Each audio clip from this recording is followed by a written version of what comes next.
Page 32, the Palace at Williamsburg. On this page they're introducing a thing called binary form. Binary means two. Form means how the thing is arranged. It's arranged in two parts. You have sections. We split music up into sections, all right?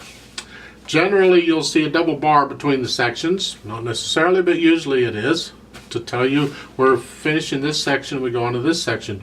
It has no impact on how you play it. You can play it without realizing you're in sections anyway. Just play it. It's fine. But it's nice to understand a little bit of how the music is put together and how the forms work and how things work. If you look at the first two lines on this, you'll see they're labeled section A at the top. That's the first section. Then at the third line it's labeled section B. For the last two lines, that's the second section. That's where the binary comes in. We have two, okay. The repeat signs have nothing to do with it. Don't get confused. I repeated it, it must be binary. No, nothing to do with it. The repeat signs could not even, don't even need to be there. It would still be binary form. It's binary because in one section you have one musical thing going on, and in another section you have a different musical thing going on. Is really what it's about.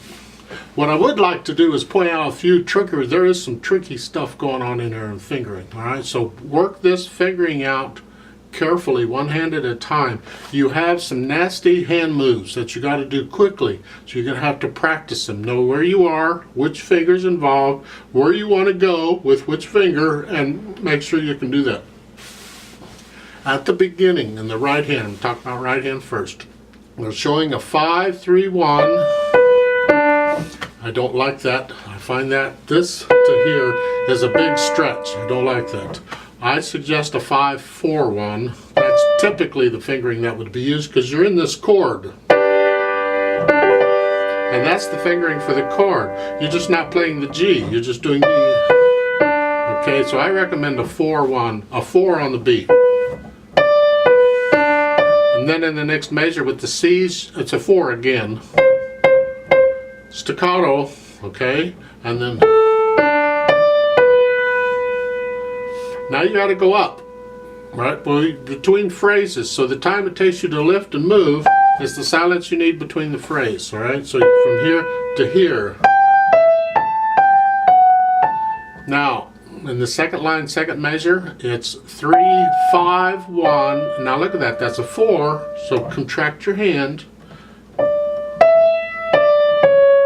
Okay. Now, if you're repeating this, and we will, you ended on third finger, you want fifth finger for the repeat, because the first note of the piece is fifth finger, so you're going from here to here. Shouldn't be a problem. Again, you're between phrases, and so that gives you your little silence between phrases. And the third line, section B, remember you're finishing the second line here. In the third line, it's a thumb on that note. Okay, now look at the last measure of the third line. You're ending up here. Now they want fifth finger on that. D. I disagree. You can do that if you want. Though, it's between phrases, you can do that, but it's unnecessary. Fine, but I wouldn't do that. I recommend a 2 on the D and a 1 on the A, the first note in the last line. Then come down and put your fifth finger on the D. Now you're in position. So it's here. Last measure of the third line is here. I go here. That way the hand movement is much easier. I don't even have to look down at the keyboard for that. I can feel that one. Then the last three measures, all right, you're here. 4, just like they say, 4 on the A. Now you're ending up on third finger. So when you repeat this, you go back to the reverse repeat sign there at the beginning of the third line. You need your thumb on the D. So remember, you're here and you go to here.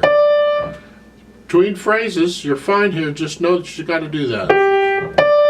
So you may have to practice that move. In the left hand, you're starting out fine in here. Then in the second line, you got to go up and put your second finger on the C sharp, but you have a quarter rest to do it in, so it shouldn't be a problem. Just follow their fingering for the left hand, it's fine. In section B, you're coming up here in treble. It's got a treble clef, so you're down here, then you go up, you got a quarter rest to do it in, you got to go up here. And then at the end of the third line, you see the bass clef come back. So now you're down here. Again, you got a quarter rest, so you got time to do this. The last two measures of the left hand, you have a 4 on the C, a 1 on the D, and that way you can reach the G okay. Now, if you're repeating, which we will, this section B, so you're going from here at the end of the piece. Now we go back to the beginning of the third line. You have a quarter rest and you got to go all the way up to here again. Hopefully you can do that. You may have to practice that move, coordinating the hands together to make sure your hands get where, because you can't mess up the beat. The flow of the beat has to keep going. This is in 3/4 time. In G major, it's got 1 sharp, F sharp. All the F's are sharped. So I'll give us 2 counts because there's a pickup note and we'll try this together. So your right hand starts here and the left hand is here. There we go. Ready, go.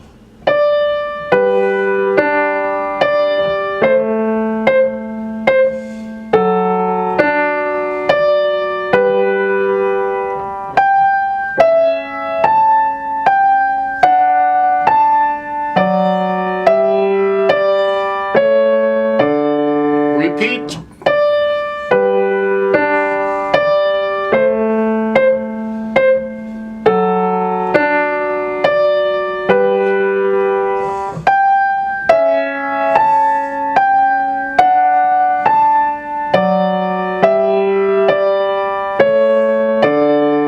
Go.